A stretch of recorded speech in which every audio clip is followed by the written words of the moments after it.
तो हेलो बच्चों, कैसे हैं आप सब?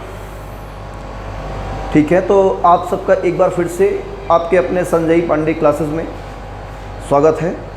और आज हम मैग्नेटिक इफ़ेक्ट ऑफ करंट का लेक्चर नंबर 6 पढ़ने जा रहे हैं, जिसमें आज सीखेंगे कि कोई करंट कैरिंग लूप है किसी यूनिफॉर्म मैग्नेटिक फील्ड में, तो उस पर टॉर्क कितना अप्लाई होगा।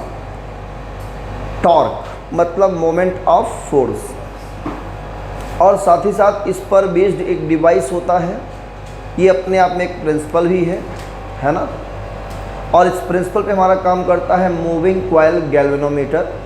वही गैल्वेनोमीटर जो आपके लैब में जनरली देखने को मिलता है, उसका पूरा नाम क्या है? Moving coil galvanometer. तो ये कितना करंट दे सकता है, करंट किस पर डिपेंड करेगा, ये सब सीखेंगे। और साथ में ही फिगर ऑफ मेरिट क्या होगी, और करंट सेंसिटिविटी, वोल्टेज सेंसिटिविटी क्या होती है, और इसका कन्वर्जन अमीटर और वोल्टमीटर में कैसे होगा, ये सारी बातें आज इसके लेक्चर में सीखेंगे।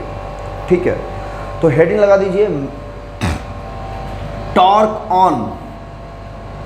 हेडिंग रहेगा torque on current carrying loop. एक करंट कैरिंग लूप है किसमें? In a uniform magnetic field B. एक यूनिफॉर्म मैग्नेटिक फील्ड है बी, जिसमें कोई लूप है। लूप का मतलब एक क्लोज्ड कॉइल है ना, कहीं से भी ओपन ना हो, उसे हम लोग कहते हैं लूप। और लूप में करंट फ्लो हो रहा है। क्या फ्लो हो रहा है? करंट। तो ऐसे लूप को हम लोग कहेंगे करंट कैरिंग लूप। क्या कहोगे? Current carrying loop. तो ये लूप में टॉर्क लगता है, टॉर्क अप्लाई होता है। कैसे हमें पता, कैसे आप समझोगे टॉर्क अप्लाई होता है कि नहीं होता? टॉर्क आप जानते हो क्या होता है? टॉर्क का मतलब होता है मोमेंट ऑफ फोर्स। मतलब जब फोर्स अप्लाई करे तो वो मोमेंट करे। मोमेंट का मतलब रोटेट करे, है ना, किसी एक्सिस के अराउंड। तो कैसे समझेंगे? तो आइए समझते हैं हम इसको। हम यहाँ पे एक यूनिफॉर्म मैग्नेटिक फील्ड बना ले रहे हैं। पहले बना लें, ये हमने यूनिफॉर्म मैग्नेटिक फील्ड देखो बना लिया। ये क्रॉस क्रॉस बना रहे हैं, आप सबको समझ में आ रहा है ना बच्चों? ये क्रॉस का मतलब क्या है? कहीं क्रॉस अगर दिखाई पड़ रहा हो तो समझ जाइए कि वो मैग्नेटिक फील्ड है, और डॉट लगा है तो भी मैग्नेटिक फील्ड है, और वो भी यूनिफॉर्म मैग्नेटिक फील्ड है। नॉन यूनिफॉर्म नहीं कहना, ठीक है ना, वो नहीं है, ये यूनिफॉर्म है ऑलवेज। अब ये क्या शो करता है कि मैग्नेटिक फील्ड इस प्लेन के परपेंडिकुलर है और इनसाइड जा रही है, अंदर जा रही है magnetic field. Clear? Magnetic field का डायरेक्शन किधर है? अंदर की तरफ है। क्लियर? हमने यहाँ पे क्या किया, एक लूप ले लिया, रेक्टेंगुलर लूप। कैसा लूप ले लिया? हाँ, इसका नाम रखा PQRS। ये सर्किट क्लोज्ड है, इसमें करंट फ्लो हो रहा है। किस डायरेक्शन में? कुछ इधर ऐसे क्लॉकवाइज डायरेक्शन में करंट फ्लो हो रहा है। अब ये करंट कहाँ से आ रहा है, किस सोर्स से आ रहा है, वो हम नहीं दिखा रहे हैं। ये रेक्टेंगुलर शेप में है, कहीं ना कहीं से कनेक्शन होगा प्लस माइनस का, तभी करंट क्या कर रहा है? फ्लो कर रहा है। तो ये लूप है, और ये यूनिफॉर्म मैग्नेटिक फील्ड में ऐसे लटकाया गया है। मतलब मैग्नेटिक फील्ड ऐसे गई हुई है और उसी में ऐसे लटकाया गया है। लाइए कॉपी हमें दीजिए, तो मैं आपको थोड़ा सा फील दिला दूँ इसका, है ना, थोड़ा फील आ जाए इसका बढ़िया सा। ये एक कॉपी है, तो हम इसे क्या ट्रीट करेंगे, कैसा मान लेंगे कि यहाँ पे एक लूप है, ये पूरा खाली है, ये है ना, यहाँ पे क्या ये खाली है, एक वायर है ऐसे, है ना, ऐसे मान लीजिए। और मैग्नेटिक फील्ड ऐसे आई हुई है, ऐसे जा रही है मैग्नेटिक फील्ड, और हमने इसको क्या किया, यहाँ से फ्रीली सस्पेंड कर दिया है ऐसे। ठीक है ना, और इसमें करंट ऐसे फ्लो हो रहा है, ये P Q R S ऐसे करंट फ्लो हो रहा है ऐसे, ठीक है ना, ऐसे लटकाया गया है। अब क्या ये ऐसे रोटेट करेगा, ऐसे ऐसे ऐसे रोटेट करेगा, ऐसे ऐसे इस अगर ये रोटेट करेगा तो समझ जाओ कि टॉर्क अप्लाई हो रहा है। तो यही हमें चेक करना कि ये रोटेट कैसे कर रहा है। तो रोटेट तभी करेगा जब यहाँ पे कपल होंगी, है ना। कपल का मतलब two equal and opposite forces in different line of action. उनका लाइन ऑफ एक्शन भी क्या होना चाहिए, डिफरेंट होना चाहिए। जहाँ पे फोर्स अप्लाई होता है वो लाइन वो डिफरेंट होना चाहिए, और साथ में मैग्नीट्यूड में इक्वल होना चाहिए, डायरेक्शन में भी अपोजिट होना चाहिए। तो ऐसे फोर्सेस को हम लोग कहते हैं कपल। कपल का मतलब पेयर ऑफ फोर्सेस। क्लियर। तो चलिए हम देखते हैं यहाँ पे कितने फोर्स लगेंगे। आपका जो PQ वायर है ये पार्ट, ये एक कंडक्टर की तरह बिहेव करेगा, वायर की तरह। ये भी एक वायर सिंगल वायर की तरह बिहेव करेगा, ये भी सिंगल वायर और ये भी सिंगल वायर की तरह बिहेव करेगा, ठीक है ना। आपने पढ़ा है कि जब कोई current carrying conductor uniform magnetic field में रखा जाता है तो उस पर एक फोर्स लगता है। अगर थीटा एंगल बनाते हुए रखा गया है तो F = IBL sin थीटा पढ़े हो, है ना। अगर इसका मैं इस लेंथ को मैं कह देता हूँ A, स्मॉल a, और इस ब्रेड्थ को कहता हूँ B। ये B है तो ये भी क्या होगा B, और ये A है तो ये भी क्या होगा A। अब ज़रा ये बताओ, क्या इन सभी कंडक्टर्स पे फोर्स का डायरेक्शन सेम होगा या अपोजिट होगा? तो ये चेक करने के लिए क्या करेंगे हम, Fleming right hand palm rule लगा देंगे, है ना। जब इस पर देखेंगे तो मैग्नेटिक फील्ड अंदर की तरफ गई है तो ऐसे कर देंगे, करंट ऊपर है देखो, तो इस पर फोर्स किधर लगेगा, इस डायरेक्शन में, है ना। तो फ्लेमिंग के राइट हैंड पाम रूल देखो ऐसे, तो फोर्स इस डायरेक्शन में, तो इस पर फोर्स लगेगा इस डायरेक्शन में F1 कह दीजिए। इस पर फोर्स किधर लगेगा, अब इसको भी चेक कर लेते हैं। इसे हम F1 कह देते हैं और इस पर क्या होगा इसको भी चेक कर लेते हैं, क्योंकि ये जो लेंथ है और ये लेंथ सेम है। तो इस पर फोर्स किधर होगा, इधर लगेगा, है कि नहीं। इस पर फोर्स इधर लगेगा। ये F1 और F2 इक्वल होंगे मैग्नीट्यूड में, क्यों, क्योंकि लेंथ सेम है और करंट भी दोनों में क्या है, अगर हम I है तो I ही फ्लो कर रहा है ना। तो F1 और F2 क्या होंगे, इक्वल अपोजिट होंगे, कैंसिल आउट कर देंगे, है ना। ज़रा इसमें चेक कर लो, इसमें मैग्नेटिक फील्ड ऐसे है, करंट ये थंब है ऐसे, फोर्स किधर लगेगा, ऊपर की तरफ। तो इस पर फोर्स F3 हम मान लेंगे ऐसे, ठीक है। और इसमें अगर हम बात करें तो मैग्नेटिक फील्ड ऐसे, करंट इधर है, तो फोर्स किधर लगेगा, नीचे की तरफ, F4। F3 और F4 ये भी मैग्नीट्यूड में इक्वल होंगे और डायरेक्शन में क्या होंगे।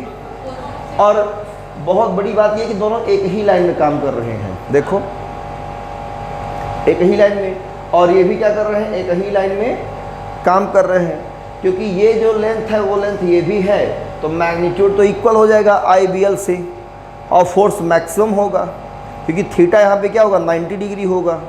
मैक्सिमम फोर्स की बात करेंगे तो F3 F4 are equal and opposite, F1 and F2 are equal and opposite, both all forces are equal and opposite but in same line of action.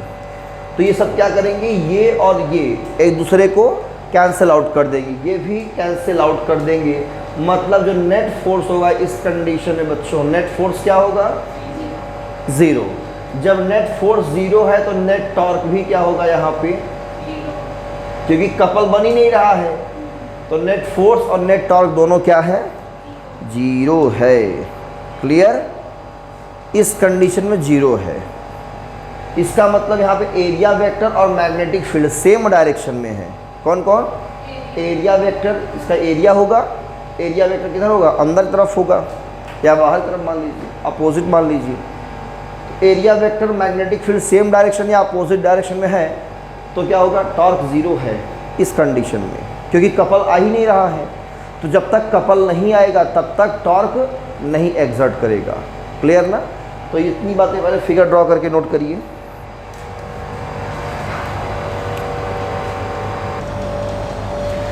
देखिए जब ऐसे हमारा है कॉइल, देखिए, और मैग्नेटिक फील्ड ऐसे है, इसका मतलब इसका जो एरिया है ये एरिया वेक्टर इधर भी है, मैग्नेटिक फील्ड ऐसे है अंदर तरफ जा रही है, और एरिया वेक्टर भी अंदर इस साइड में है, सेम डायरेक्शन मान लीजिए। अगर मैं थोड़ा सा इसको क्या करूँ, ये ऐसे है, थोड़ा सा ऐसे रोटेट करा दूँ, अब इसका जो एरिया वेक्टर वो किधर है, इस डायरेक्शन में है, मैग्नेटिक फील्ड अब भी वैसे ही है। कुछ एंगल बना कि नहीं बना? जब एंगल बना तब क्या होगा, क्या अब ये नेट फोर्स ज़ीरो है? अब भी नेट फोर्स ज़ीरो होगा। क्यों? हाँ, अभी नेट फोर्स ज़ीरो होगा लेकिन टॉर्क ज़ीरो नहीं हो। क्यों मालूम है? देखो, इस पर जो फोर्स लगेगा वो इधर लगेगा, इस पर फोर्स, ये दोनों एक ही लाइन में होंगे, तो ये फोर्स तो कैंसिल आउट कर देंगे। जो यहाँ फोर्स लगेगा ना वो इसको किधर खींचेगा, इधर तरफ खींचेगा। किधर खींचेगा? ऐसे। देखो ये हमारा कैसे था, ये फोर्स खींचेगा कैसे, हमारा ऐसे खींचेगा, है ना? जो करंट देखो ऐसे, ये थोड़ा ऐसे था, रोटेट करा दिया ऐसे, अब करंट किधर जा रहा है, ऐसे। बोलो अब इस पर फोर्स निकालो, मैग्नेटिक फील्ड ऐसे है, देखो ऐसे, करंट किधर रहेगा, ऐसे रहेगा। मतलब ये जो है ना करंट, ये ऐसे था, ऐसे हो गया ना थीटा एंगल पे। बोलो तो इस पर जो फोर्स रहेगा वो इधर लगेगा। किधर लगेगा? ऐसे। अब इधर लगने मतलब ये इसको खींचेगा इधर, और इस पर जो फोर्स होगा वो इधर खींचेगा। जब ये इसको इधर खींचेगा, ये इसको इधर खींचेगा, तो ये घूम करके क्या होगा, रोटेट कर जाएगा। क्लियर? आगे समझ में ना? बोलो जब ये रोटेट कर जाएगा तो मतलब यही है टॉर्क। बस इतनी सी ही बात समझनी थी। क्लियर? तो ये टॉर्क इधर लगेगा, इस साइड में लगेगा, और ये टॉर्क इधर है। तो ये दोनों फोर्स का एक ही लाइन में है क्या? नहीं है। देखो ये वाला फोर्स ऐसे है, देखो ऐसे, और ये वाला फोर्स ऐसे है। इसका लाइन ऑफ एक्शन ये है और इस वाले का लाइन एक्शन यहाँ आ रहा है। तो दोनों डिफरेंट लाइन ऑफ एक्शन में काम कर रहे हैं ना। जब दोनों different of line of action में हैं तो ये दोनों क्या बन जाएंगे, कपल बन जाएंगे। क्या बन जाएंगे? कपल। और जहाँ कपल होंगे वहाँ रोटेशन ज़रूर होगा। आप कैप को ओपन करते हो, है ना, बॉटल की कैप को क्लोज करते हो, तो वहाँ क्या लगाते हो, कपल अप्लाई करते हो, इस थंब से और एक दूसरे फिंगर से, तभी ओपन होता है बॉटल की कैप, है कि नहीं? तो वहाँ भी टॉर्क अप्लाई होता है। क्या अप्लाई होता है? टॉर्क। ये समझ में आ गया ना? तो अब क्या करेंगे, इसको थोड़ा सा रोटेट करा देंगे। क्लियर? ये लो। अब जरा ये बताओ, अगर मैं इसमें रोटेट कराऊंगा, ध्यान दो, क्या मैं इसमें रोटेट कराऊंगा तो आप उस फिगर को समझ पाएंगे? नहीं समझ पाएंगे। मालूम है क्यों? क्योंकि मैग्नेटिक फील्ड भी अंदर है और एरिया वेक्टर किधर दिखाओगे? और ये रोटेट हो ही नहीं पाएगा ना। इसको क्या मैं दिखा सकता हूँ क्या इसमें? ये 3D में बन ही नहीं पाएगा, नहीं बन पाएगा ना।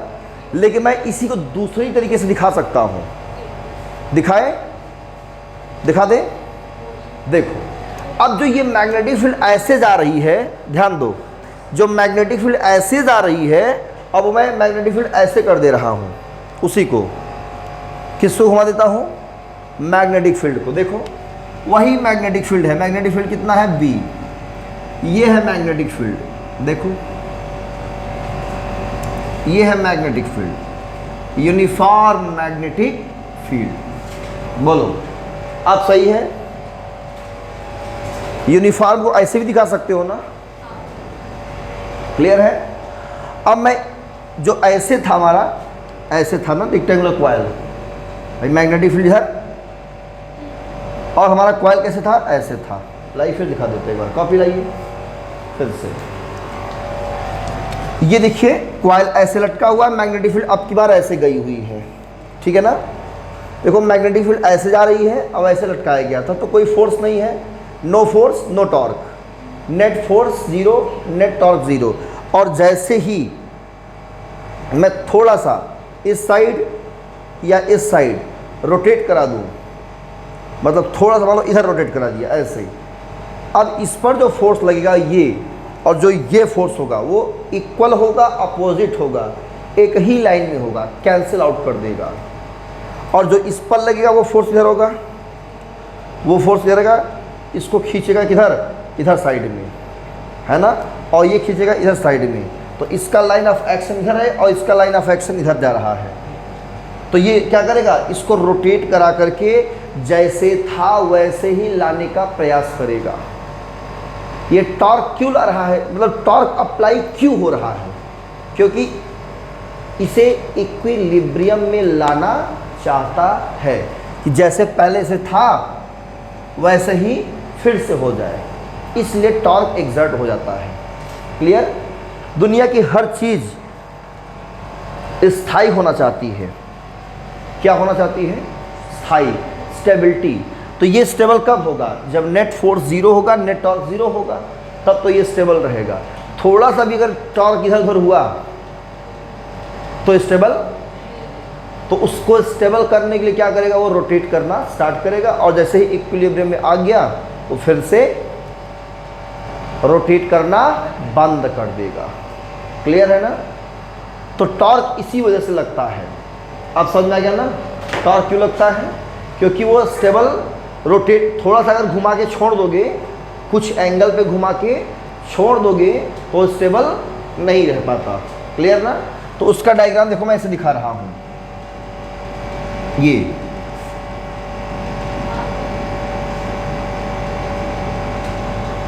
देखो वही है PQRS। क्लियर? ये इसका प्लेन है, इसका जो एरिया वेक्टर है वो जो है यहाँ से, ये मैग्नेटिक फील्ड है, ये मैग्नेटिक फील्ड है, ठीक है। B इससे कितना एंगल बना रहा है, ये एरिया वेक्टर इधर है। क्लियर? कितना एंगल बन रहा है? थीटा। ये एंगल कितना है? थीटा। क्लियर है? करंट कितना है? I सब में I फ्लो हो रहा है। ये लेंथ कितना है? हम इसे A कह देते हैं, और इसे ब्रेड्थ क्या कहते हैं? B। वही वो कॉइल है, वही लूप है। तो इस पर जो टॉर्क रहेगा वो किधर रहेगा टॉर्क? वो टॉर्क कुछ मतलब ये जो फोर्स होगा कुछ ऐसे अप्लाई होगा F1, ये जो फोर्स होगा किधर लगेगा? F2 ऐसे, ये होगा इधर F3, और इसी लाइन हमारा क्या लगेगा? F4। क्लियर? तो F3 और F4 क्या करेंगे? कैंसिल आउट कर देंगे। F1 F2 क्या होंगे? इक्वल अपोजिट होंगे। यहाँ पे मैं लिख दे रहा हूँ, ये फिगर नंबर 1 है, ये फिगर नंबर 2 है। In figure 2 F1 and F2 are equal and opposite, बात ना करिए, opposite, but act in different line of action, different line of action. Clear? So they form a couple. क्या बनाते हैं ये? कपल।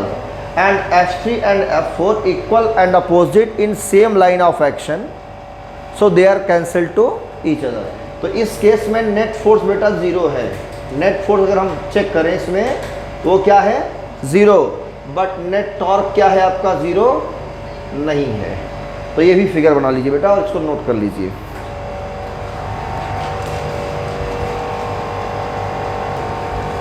आगे चलते हैं इसकी अब थोड़ा सा।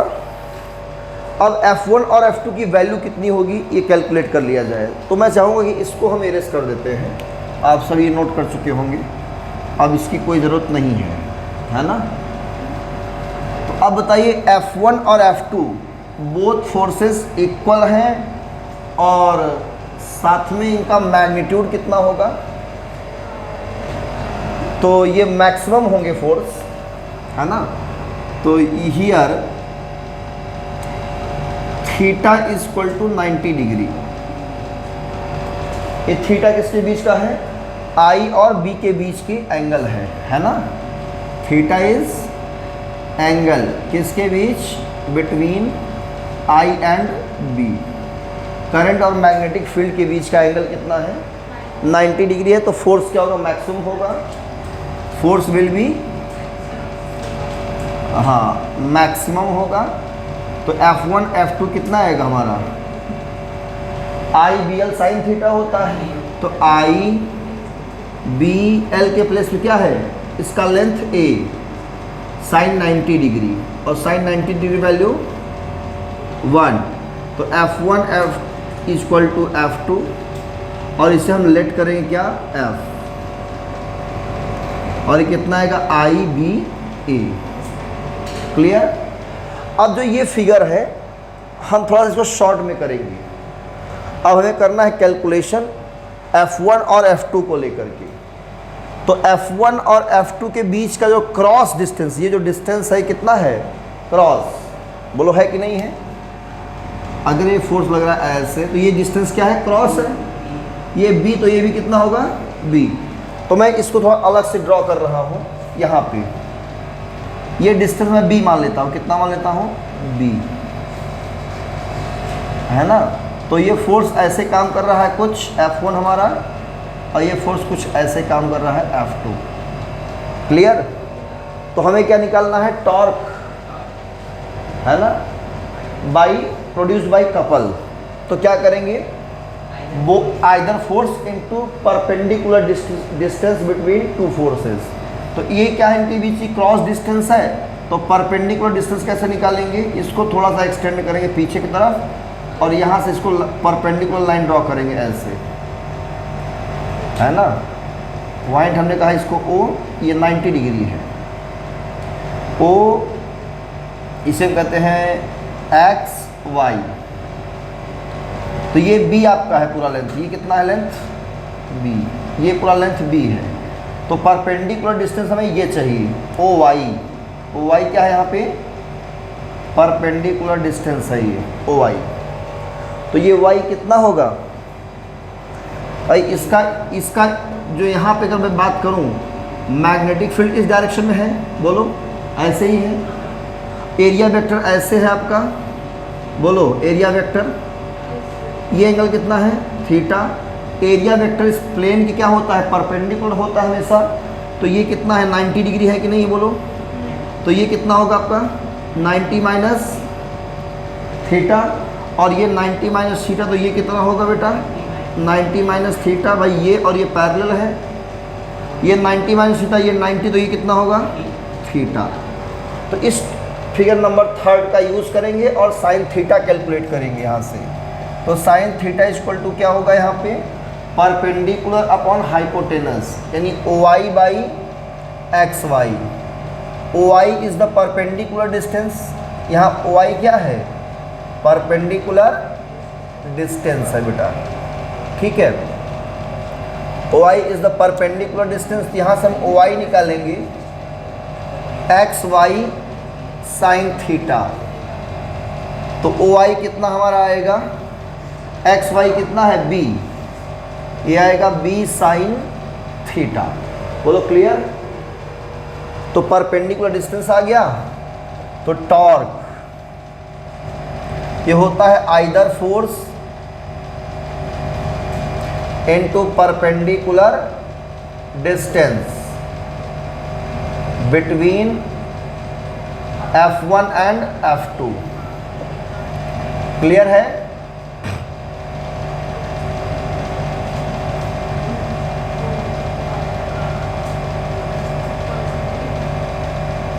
तो टॉर्क को डिनोट करेंगे टाउ से। आइदर फोर्स क्या लेंगे हम? F1 या F2 कितना है? आई बी ए। परपेंडिकुलर डिस्टेंस कितना हमारा है? OI। तो यहाँ से हम OI की वैल्यू रखेंगे B sine theta, I B A into B sine theta. Because area equal to क्या होता है? Length into breadth. तो यहाँ लेंथ कितना है? A into B. ये हमारा हो जाएगा एरिया कैपिटल A, तो यहाँ रखेंगे A। तो tau equal to I B A sine theta. एक क्वेश्चन नंबर बना देंगे इसको फर्स्ट। तो फिगर थर्ड भी ड्रॉ करिए और ये नोट कर लीजिए कंप्लीट। ये नोट करने के बाद फिगर थर्ड नोट कर लीजिए, या थर्ड पहले नोट कर लीजिए, ये नोट करिए तब ये नोट करिए, जैसी आपकी मर्जी, ठीक है ना। तो टॉर्क का फार्मूला हमने निकाल लिया यहाँ पे, आई बी ए साइन थीटा, यही फार्मूला है टाउ का, ठीक है, नोट कर लीजिए, है ना। अगर कितना टर्न हो इसमें, मैं मान लेता हूँ इसमें कितने टर्न है, कैपिटल एन टर्न्स है, मतलब ये तो एक ही टर्न है, और कई टर्न ऐसे ऐसे हो एन टर्न, तो क्या करेंगे इसमें हम एन से मल्टीप्लाई कर देंगे। तो इसे हम इरेज करने जा रहे हैं अब। तो टॉर्क आ जाएगा हमारा tau equal to N I A को पहले लिख देते हैं, थोड़ा सा अच्छा लगेगा। Then by equation first, torque tau या टो पढ़ते हैं, N I A B sine theta, तो ये आपका टॉर्क बन जाता है फार्मूला। इक्वेशन नंबर सेकेंड, यही टॉर्क का मेन फार्मूला है, N I A B sine theta, ठीक है, यही है torque. Torque on current carrying loop, यही होता है formula, N I A B sine, आप लोग यही याद रखेंगे, ठीक है ना।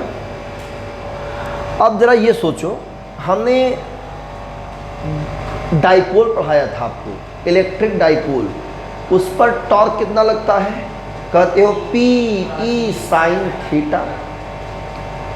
तो जो इसमें करंट कैरिंग लूप हमारा है ना, ये भी एक डाइपोल की तरह बिहेव करता है। कौन सा डाइपोल, मैग्नेटिक डाइपोल। कौन सा डाइपोल, हाँ, आगे हम न्यू चैप्टर में बताएंगे मैग्नेटिक डाइपोल के बारे में क्या होता है।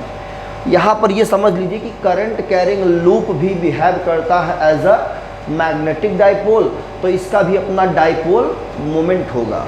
क्या होगा, हाँ, यहाँ ध्यान रखना इस चीज़ को। और ये डाइपोल मोमेंट होता है करंट और जो एरिया होता है उस लूप का, उसके प्रोडक्ट को हम लोग क्या कहते हैं, magnetic dipole moment. Number of turns से कोई मतलब नहीं है, अगर एन से मल्टीप्लाई करो तो भी ठीक है, नहीं करोगे तो भी ठीक है। तो हम जो NIA टर्म है ये हमारा क्या है, यहाँ पे इस कंडीशन के लिए मैग्नेटिक डाइपोल मोमेंट है। तो चेंज पैराग्राफ लिख सकते हैं, current carrying loop, current carrying loop acts as a magnetic dipole and its dipole moment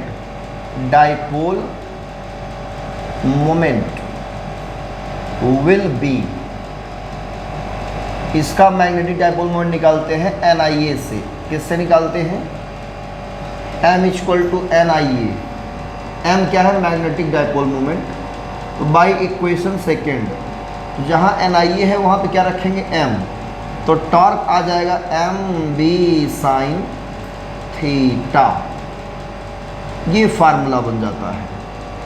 तो ये है मैग्नेटिक डाइपोल मोमेंट M के टर्म्स में टॉर्क का फार्मूला, और इसी को हम लोग वेक्टर फॉर्म में लिख सकते हैं।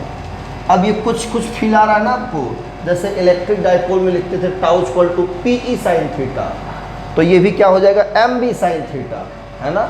बिल्कुल उसी के जैसा सिमिलर है, ये बिल्कुल उसी के जैसा सिमिलरिटीज रख रहा है, ठीक है ना। वहाँ चार्ज रेस्ट में था, यहाँ चार्ज किस में है, मोशन में है। तो चार्ज रेस्ट में होता है तो इलेक्ट्रिक डाइपोल वहाँ पे हम स्टडी किए, यहाँ चार्ज मोशन में है मतलब करंट है, तो क्या करें, स्टडी कर रहे हैं मैग्नेटिक डाइपोल। फार्मूला सिमिलर आ रहा है, आपको दिख नहीं लग रहा है, तो सारा खेल किसका है, चार्ज का ही है। इसका वेक्टर फॉर्म कैसा होगा, उसी के जैसा वेक्टर फॉर्म, ये भी नोट कर लीजिए, MCQ में आता है नीट के एग्जाम में। वेक्टर टाउ इक्वल टू होता है vector M cross vector B, ठीक है ना, vector M cross vector B, ठीक है।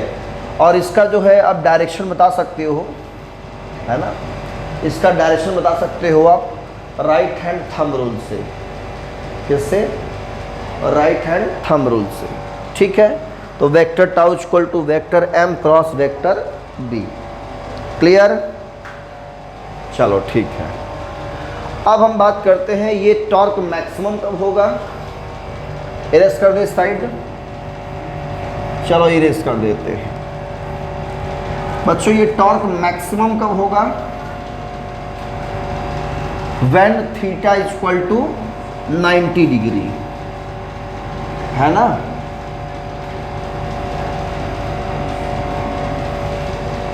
यहां पे जो थीटा होगा वो क्या होगा? 90 डिग्री जब होगा, when theta is equal to 90 degree, then torque will be maximum. तो मैक्सिमम होगा और ये टॉर्क कितना आएगा? Tau max NIAB। NIAB को हम लोग क्या कहते हैं? हाँ, मैक्सिमम टॉर्क कहेंगे, NIAB। ठीक है, NIAB। यहाँ M लिख लेना। M क्या है? मैग्नेटिक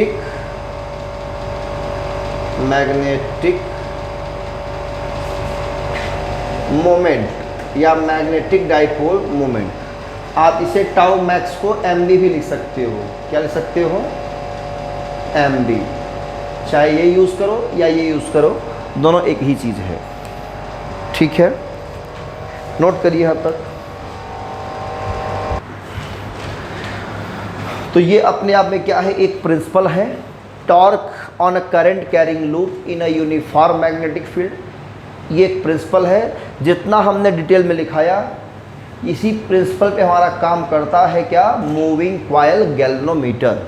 तो हेडिंग लगा दीजिए, मूविंग कॉइल गैल्वेनोमीटर। शॉर्ट में MCG पढ़ते हैं, है ना, और जल्दी में इसको गैल्वेनोमीटर कह देते हैं, है ना। कुछ लोग गैल्वेनोमीटर भी नहीं बोल पाते, कहते हैं गैल्वेनोमीटर, है ना। कुछ गैल्वेनोमीटर कह देते हैं, गैल्वेनो।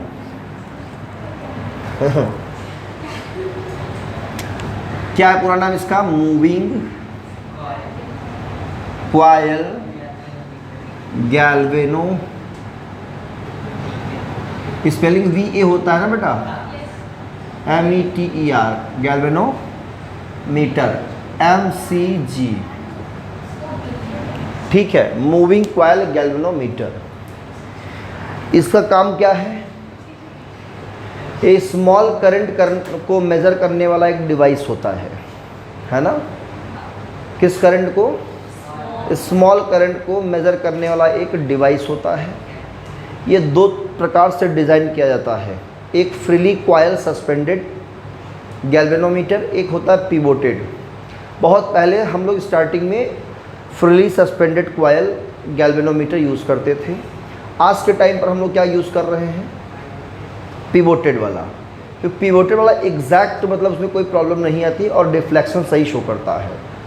और उसको अगर पिवोटेड वाला थोड़ा अगर डैमेज भी होता है, पिवोटेड अगर डैमेज हुआ बाय द वे, तो उससे हम अपने हाथ से बना भी सकते हैं, स्क्रू से टाइट कर सकते हैं।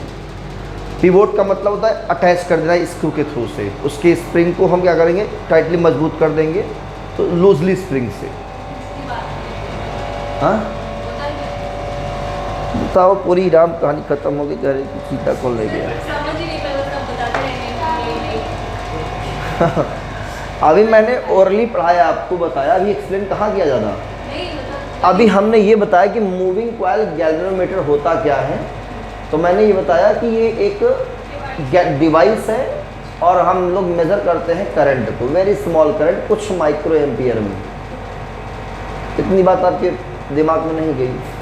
तो सुने थे, इसके आगे इसमें मैंने बताया कि दो प्रकार से डिज़ाइन किया जाता है।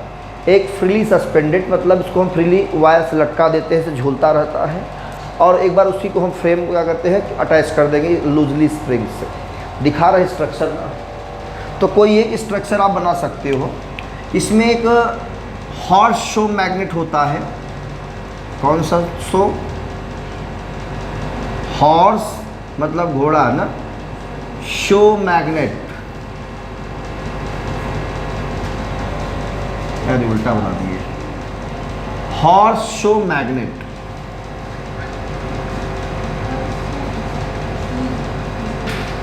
हॉर्स शो का मतलब क्या होता है? हॉर्स शो मतलब घोड़े की नाल, है ना? देखा है आप लोगों ने? अरे भगवान, कुछ नहीं पता। ये है मैग्नेट, देख लो, यही है मैग्नेट। इसे हम लोग कहते हैं हॉर्स शो। हॉर्स शो, हक मतलब घोड़ा सो रहा है ना? देखो ये है यू शेप मैग्नेट, यही है मैग्नेट।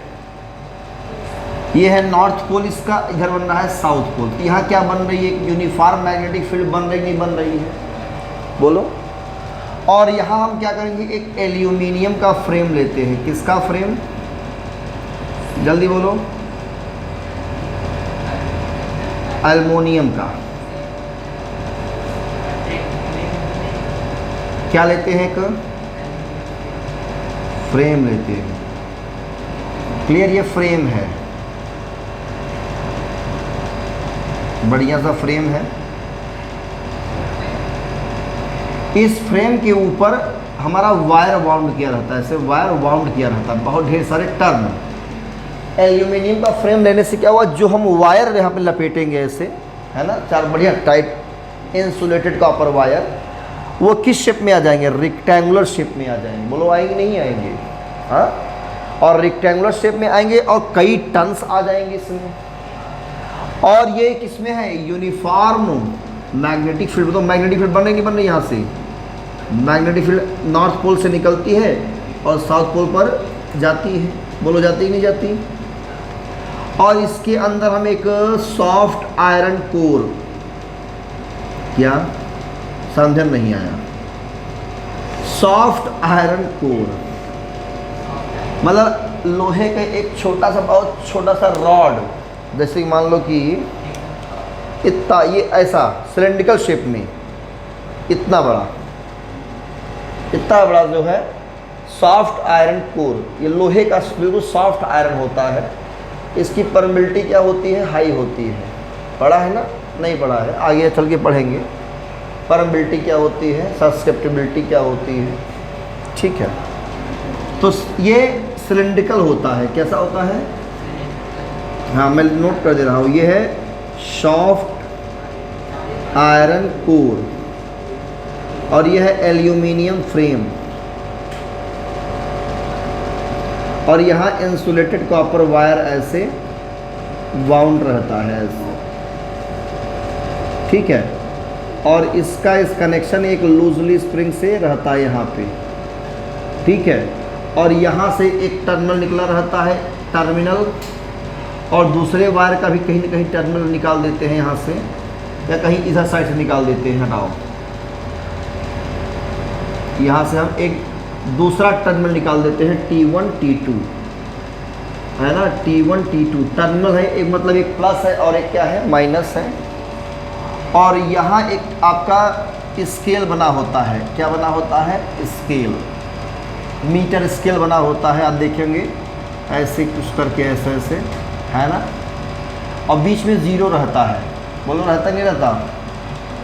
बोलो बेटा, लैब में देखा है। और यहाँ से एक पॉइंटर कनेक्ट होता है। पॉइंटर, ये क्या है आपका? पॉइंटर। पॉइंटर मतलब होता है ये इंडिकेट करता है, डिफ्लेक्ट करता है कितना ये है हमारा। यही है इसका स्ट्रक्चर। तो इसमें लिख लेना एक लाइन। क्या लिखोगे? It is a device which is used to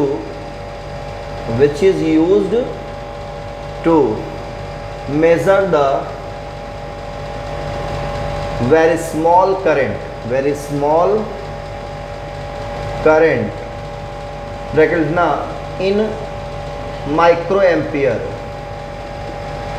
in a circuit. Clear? ये डिवाइस है, it works on the principle of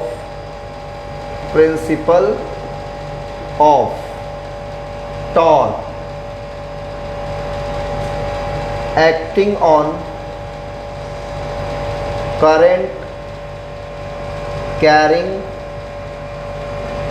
loop in a uniform magnetic field. ठीक है, ये प्रिंसिपल है इसका, और ये स्ट्रक्चर है, कंस्ट्रक्शन है। आप लोग इसको डायग्राम में बना सकते हो, बोर्ड एग्जाम में पूछ सकता है आपसे। ठीक है, देखो जब ये जैसे करंट यहाँ सप्लाई होगा, करंट आएगा, ठीक है ना, क्या आएगा, करंट आएगा, तो ये क्या करेगा, इसमें करंट कैरिंग कॉइल हो गए ना, तो ये क्या करेगा, मैग्नेटिक फील्ड में रोटेट करना करेगा, नहीं करेगा, क्या करेगा ये। और ये जो इसका मैग्नेटिक फील्ड और करंट होगा, एरिया वेक्टर और मैग्नेटिक फील्ड के बीच 90 डिग्री स्टार्टिंग में बना रहता है। कितना, 90 डिग्री। जब ये रोटेट करेगा तो मैक्सिमम टॉर्क आएगा इसमें। टॉर्क क्या होगा, मैक्सिमम। तो ये टॉर्क होगा, ये रोटेट करने वाला, इसे बोलते हैं डिफ्लेक्टिंग टॉर्क।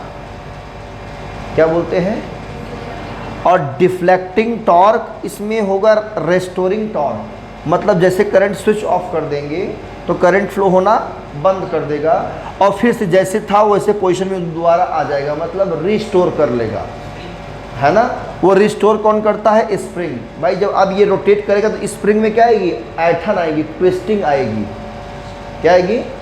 और जैसे ही करंट स्विच ऑफ होगा फिर से स्प्रिंग क्या आ जाएगी, इक्विलिब्रियम में आकर जाएगी अपनी अवस्था जैसे पहले थी।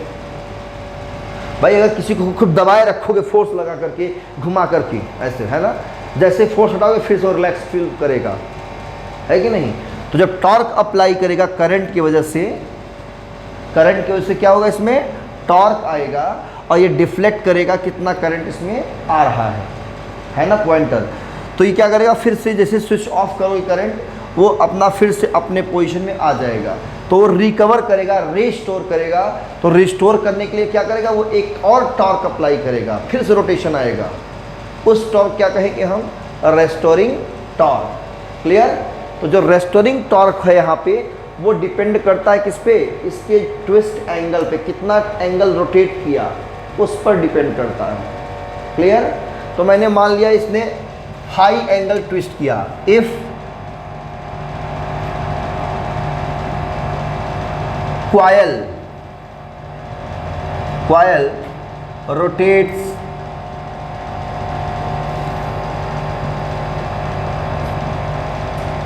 at angle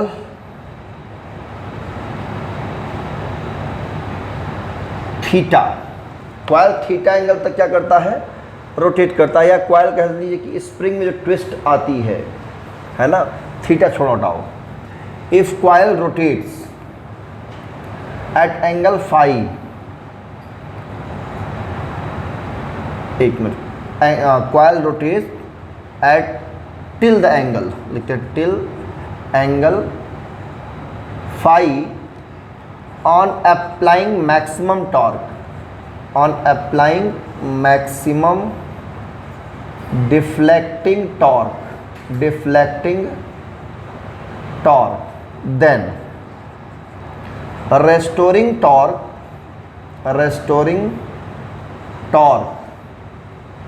ये डायरेक्टली प्रोपोर्शनल होता है किस पर, ट्विस्ट एंगल पे। तो ट्विस्ट एंगल कितना हमारा है, फाई, तो रेस्टोरिंग टॉर्क कितना आएगा, इक्वल करेंगे तो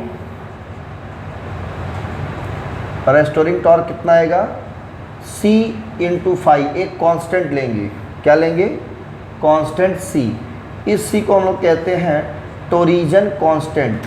क्या कहते हैं, टोरिजन कांस्टेंट। ठीक है, मतलब यही स्प्रिंग है, तो स्प्रिंग ऐठेगा नहीं ऐठेगा, जब ये रोटेट करेगा तो इसमें भी ऐठन आएगी, ट्विस्टिंग आएगा। तो स्प्रिंग कितना ट्विस्ट किया, फाई एंगल तक, कहते हैं कॉइल रोटेट किया, जिससे कि हमारा कितना आया, फाई एंगल तक ये रोटेट किया है। तो हम यही कहेंगे कि यहाँ स्प्रिंग जो है फाई एंगल तक रोटेट किया है। तो जो अब ये रोटेट क्यों किया, क्योंकि हमें टॉर्क मैक्सिमम अप्लाई हुआ, कितना अप्लाई हुआ, NIAB, टॉर्क कितना है, इसमें टर्न्स कितना मानेंगे, n मानेंगे, करंट कितना मानेंगे, I मानेंगे, एरिया कितना A, मैग्नेटिक फील्ड B, तो मैक्सिमम टॉर्क कितना होगा NIAB। और ये NIAB अप्लाई करने पर कितना ट्विस्ट आ रहा है स्प्रिंग में, 5, ठीक है ना। तो रेस्टोरिंग टॉर्क जो होगा इसमें वो 5 पर डिपेंड करेगा। जितना ज़्यादा रोटेशन होगा इसमें, स्प्रिंग में रोटेट करेगा, उतना ज़्यादा रेस्टोरिंग टॉर्क अप्लाई होगा, वो अपने आप को रिकवर करेगा, ठीक।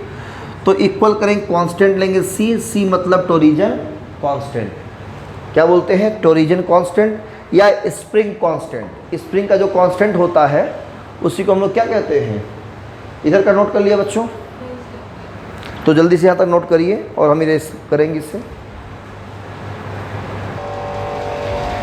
तो आपने यहाँ तक नोट कर लिया होगा। तो ये जो रेस्टोरिंग टॉर्क है वो कितना होगा, C5। आपको न्यूमेरिकल्स में C की वैल्यू दिया रहेगा, टोरिजन कांस्टेंट कितना है ना, ये आपको दिया रहेगा।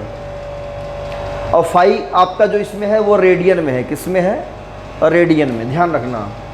तो इन इक्विलिब्रियम की अगर बात करें, किसकी बात करें, इक्विलिब्रियम। तो इक्विलिब्रियम में जो डिफ्लेक्टिंग टॉर्क होता है हमारा, डिफ्लेक्टिंग टॉर्क, ये रेस्टोरिंग टॉर्क क्या होता है, बराबर होता है, रेस्टोरिंग टॉर्क के बराबर होगा। तो डिफ्लेक्टिंग टॉर्क हमारा यहाँ पे मैक्सिमम होगा कितना, NIAB, ठीक है, बराबर C5। तो हमें क्या करना पड़ता है, यहाँ से करंट निकालना पड़ता है। तो करंट बाद में निकालेंगे और यहाँ से फाई निकालते हैं या I निकाल लेते हैं, हटाओ I निकालते हैं तो कितना आएगा, ये C/NAB × 5, ये आपका करंट आ जाता है। और यहाँ करंट जो है डिपेंड करता है किस पे, फाई पे, या यूँ कह लीजिए फाई डिपेंड करता है I पे। दोनों बातें अपने आप में सही है। अगर MCQ में पूछता है नीट के एग्ज़ाम में कि जो करंट होता है गैल्वेनोमीटर पे वो ट्विस्ट एंगल पर डिपेंड करता है कि ट्विस्ट एंगल फाई पे, I पे डिपेंड करता है, तो दोनों एक दूसरे पर डिपेंड करते हैं। क्लियर है ना।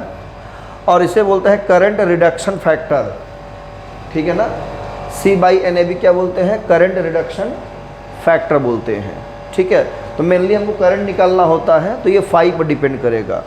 C आपको दिया रहेगा, NAB भी दिया रहेगा, फाई दिया रहेगा, I निकाल लेंगे आप लोग, I = C/NAB, ठीक है। तो यहाँ फाई ट्विस्ट एंगल पर डिपेंड करता है करंट, फाई पे। और इसी से हम निकालते हैं करंट सेंसिटिविटी। क्या निकालते हैं, करंट सेंसिटिविटी। तो चलिए करंट सेंसिटिविटी बता देते हैं कितना होगा। तो इसको आप इक्वेशन नंबर क्या बना लेंगे, फर्स्ट, हाँ वो ना, हाँ उसे नहीं रेस करेंगे, इसे इक्वेशन फर्स्ट बना दीजिए। और करंट सेंसिटिविटी, करंट सेंसिटिविटी ये होता है IS, डिनोट करते हैं। तो ये twist angle per unit current है ना, twist angle per unit current को हम लोग क्या कहते हैं, यूनिट करंट में कितना ट्विस्ट एंगल आ रहा है ना, वो हम लोग कहते हैं क्या, करंट सेंसिटिविटी। और यहाँ फाई की वैल्यू रखें या आई की वैल्यू देते हैं। तो I की जब वैल्यू रखेंगे तो IS कितना आएगा, phi upon C/NAB × phi, phi cancel, NAB जाएगा ऊपर, NAB/ कितना आएगा, C आएगा, ठीक है। और वोल्टेज सेंसिटिविटी अगर निकालना चाहते हैं तो वोल्टेज, कहीं कहीं K लिखा है तो आप लोग कंफ्यूज मत होइए, किसी बुक में K लिखा रहता है, ठीक है ना। करंट वोल्टेज सेंसिटिविटी, तो ये हम VS से दिखाते हैं और ये φ/V होता है, कितना होता है, तो जो कॉयल है हमारा लपेटा गया है उसके ऊपर, उसके बीच पोटेंशियल डिफरेंस कितना हो, V हो।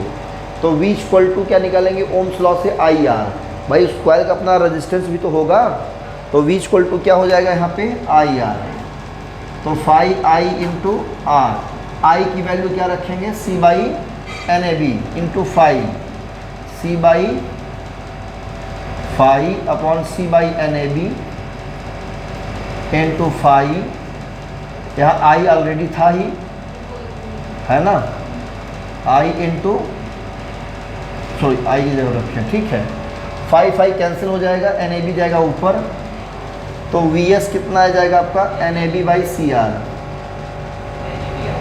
सी आर, ये आ गया आपका वोल्टेज सेंसिटिविटी। और N A B by C को हम लोग क्या कहते हैं, आई एस कहते हैं। It implies that current sensitivity voltage sensitivity के बीच रिलेशन कितना आएगा, V S equal to I S by R, ठीक है। ये है आपका क्या, मूविंग कॉइल गैल्वेनोमीटर। तो जल्दी यहाँ तक नोट करिए फटाफट।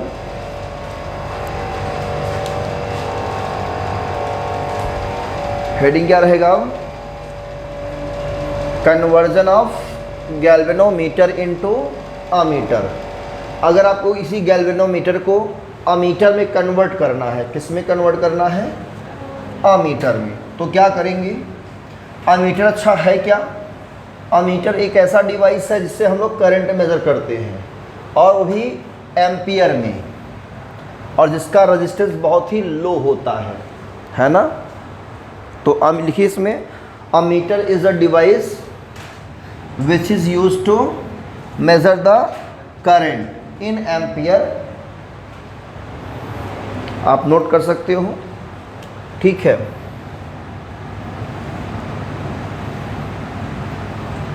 अमीटर क्या है आपका,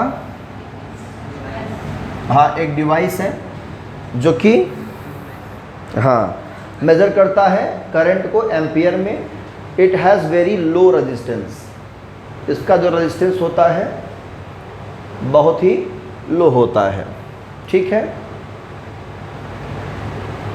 it has very low resistance.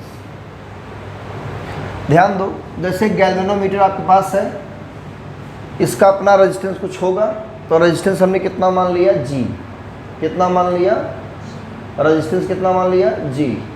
इसका रेजिस्टेंस और कम कर दें, रेजिस्टेंस और कम कर दें, तो यही गैल्वेनोमीटर हमारा अमीटर की तरह काम करेगा। समझ में आया अब? अगर इसी का रेजिस्टेंस क्या करें हम और कम कर दें, तो ये हमारा गैल्वेनोमीटर क्या करेगा, एक अमीटर की तरह काम करेगा। तो कम कैसे करेंगे, इसी के पैरेलल में एक वेरी लो रेजिस्टेंस कनेक्ट कर देंगे पैरेलल में।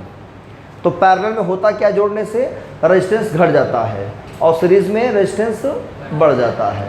तो वेरी लो रेजिस्टेंस जिसे हम लोग शंट कहते हैं, क्या कहते हैं, शंट। तो हमने एक शंट लगा दिया पैरेलल में जिसका रेजिस्टेंस S है, ये point A point B, current यहाँ से आ रहा है कितना I, ठीक है ना, ये है पॉइंट P Q, कोई सर्किट है, तो करंट I इधर आ रहा है, तो इसमें करंट कितना जा रहा है, मान लिया हमने IG, तो इसमें करंट कितना जाएगा, I टोटल है, इधर IG निकल गया, तो इधर कितना जाएगा, I माइनस IG। तो हमारा ये जो पूरा सिस्टम है, ये सिस्टम, ये क्या है हमारा, एक अमीटर है, क्लियर, जिसका रेजिस्टेंस वेरी लो है। तो यहाँ पे जो रेजिस्टेंस आएगा अमीटर का, वो हम लिखेंगे RA, पैरेलल में निकालेंगे तो 1/G प्लस 1/S, तो LCM कितना होगा, GS ऊपर G प्लस S, रेसिप्रोकल लेंगे तो अमीटर का रेजिस्टेंस आएगा GS upon G plus S। Clear है, कोई कंफ्यूजन? अच्छा, करंट कैसे निकालेंगे, तो इसके अक्रॉस पोटेंशियल डिफरेंस वही होगा जो इसके अक्रॉस पोटेंशियल डिफरेंस होगा, बोलो सही है भाई। पैरेलल में क्या होता है, पोटेंशियल डिफरेंस इक्वल होता है, तो potential difference across galvanometer equal to potential difference across shunt. ये क्या है आपका, शंट। शंट का मतलब क्या होता है, very low resistance, very low और रेजिस्टेंस को हम लोग क्या कहेंगे बच्चों, शंट, ठीक है ना। तो इसका पोटेंशियल डिफरेंस कैसे निकालेंगे, V equal to I R, ohm's law से। तो इसमें करंट आई जी है और रेजिस्टेंस कितना है, जी, तो I G into capital G equal to, उसमें करंट कितना है, I minus I G into shunt. हमें शंट रिक्वायरमेंट होती है, न्यूमेरिकल में शंट पूछेगा आपसे, तो शंट कितना आएगा, इसको डिवाइड कर देंगे, तो I G upon I minus I G into capital G. तो शंट निकालने का ये फार्मूला बन जाता है। क्लियर, ये कन्वर्जन, इसको फटाफट नोट कर लीजिए। तो हम कन्वर्ट करने के लिए क्या करेंगे, एक शंट लगा देंगे पैरेलल में। क्लियर, यही आपका आंसर होगा। आंसर क्या होगा, एक शंट लगा देंगे पैरेलल में, किसके, गैल्वेनोमीटर के। तो हमारा एक सेंसिटिव अमीटर की तरह काम करता है ये, ठीक है। अब हम कन्वर्ट करेंगे गैल्वेनोमीटर को अमीटर, उसमें वोल्ट मीटर में, ठीक है।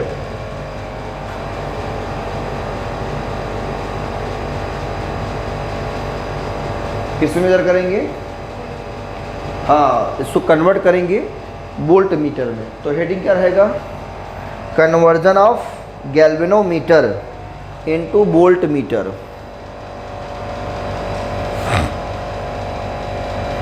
जल्दी से इसको छाप लीजिए, फिगर बन गया, छाप लिया,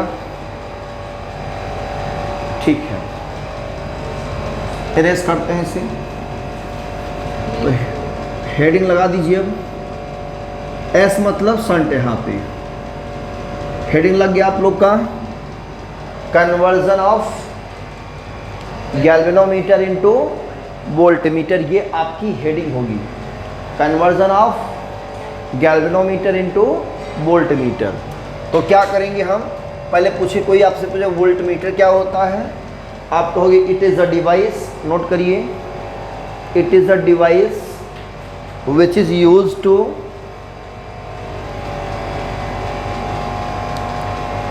it is a device, लिखो बेटा, पीछे रह गई ना थोड़ा सा, it is a device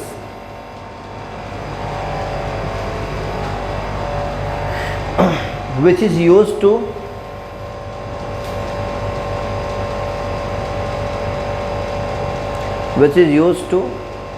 measure the potential difference,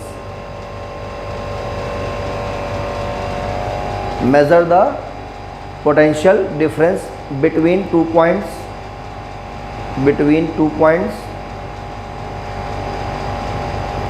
and it has high resistance,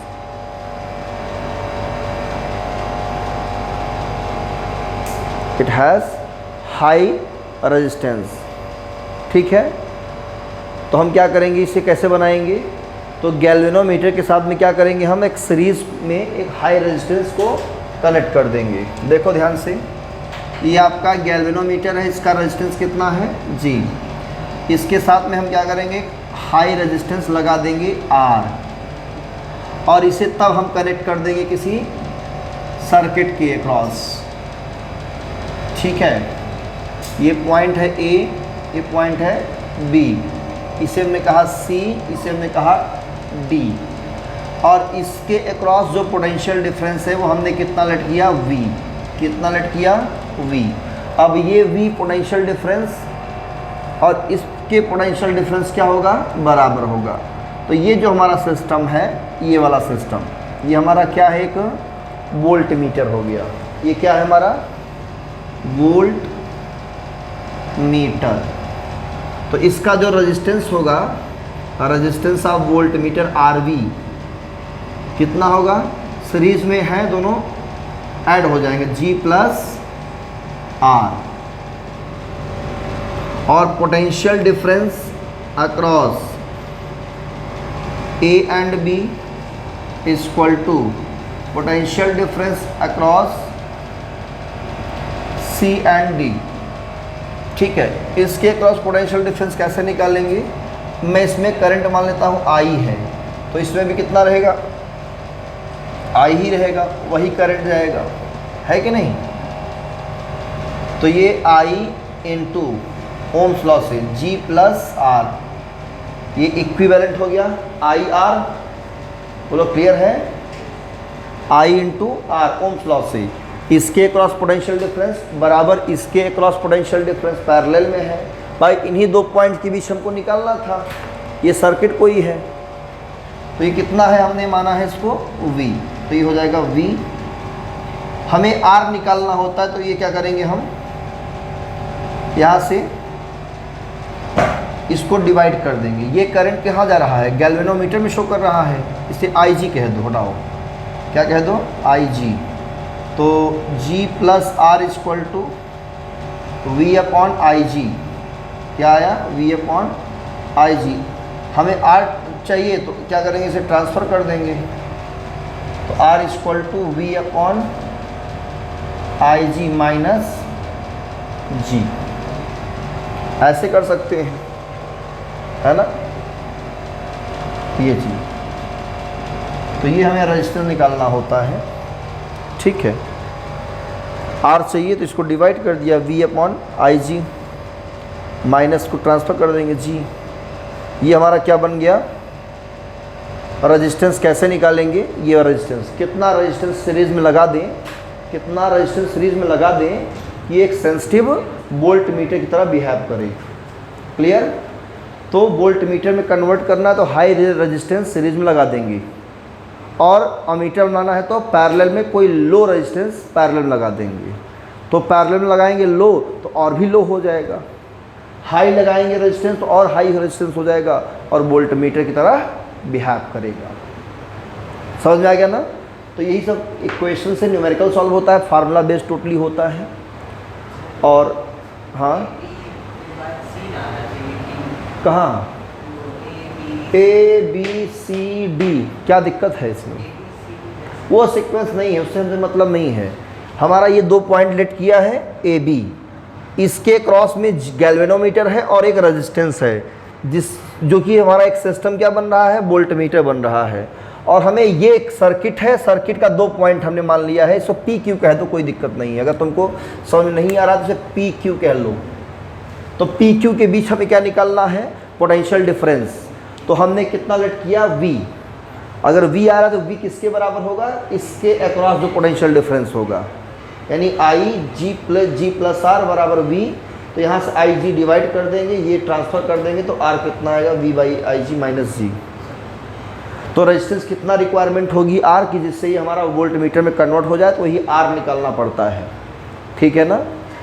तो ये लेक्चर नंबर 6 के साथ हमारा मैग्नेटिक इफेक्ट ऑफ करंट का जो थ्योरेटिकल पोर्शन है यहाँ पे समाप्त होता है। न्यूमेरिकल की प्रैक्टिस करिए आप लोग बुक से, सब फार्मूला बेस्ड है, ठीक है ना? और एक दिन हम न्यूमेरिकल कराएंगे इसका किसी दिन, ठीक है? थोड़ा सा सिलेबस को खींचते रहें आगे, क्योंकि काफ़ी छुट्टियाँ पड़ चुकी हैं और सिलेबस नहीं तो पीछे हो जाएगा, तो हम आगे लिस्ट को ले चलेंगे, ठीक है ना? न्यूमेरिकल आप लोग सॉल्व करते रहिए साइड बुक से। ओके, पढ़िए। All the very best, thank you.